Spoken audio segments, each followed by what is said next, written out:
Ruhum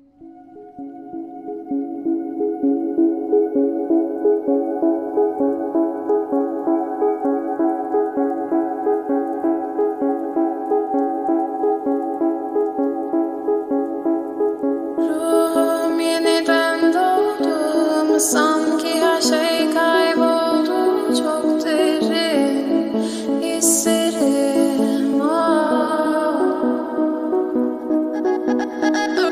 Omzum yükle doldu ama bende vazgeçmek yoktu. Bitmedi, bitmedi, bitirmedim. Ben özel değilim ya da öyle bir şey ama sen varken hep böyle hissettim, böyle hissettim.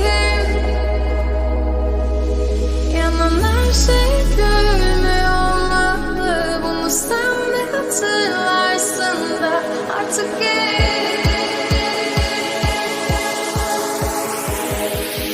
böyle hissettim.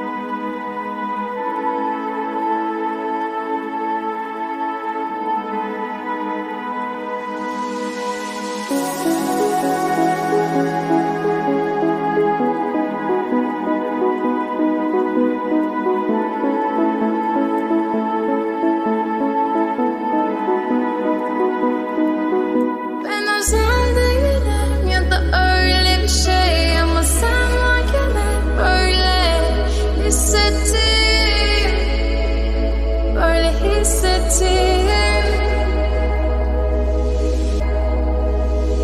Yanan her şey görünmüyor olmalı, bunu sen de hatırlarsın da artık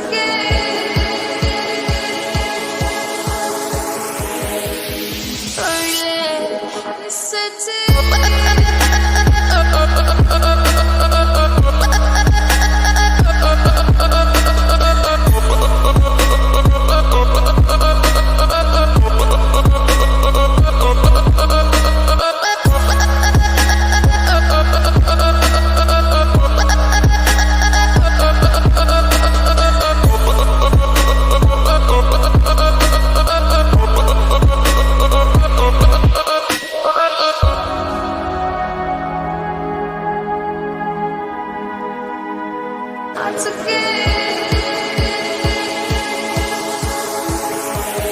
Artık çok geç.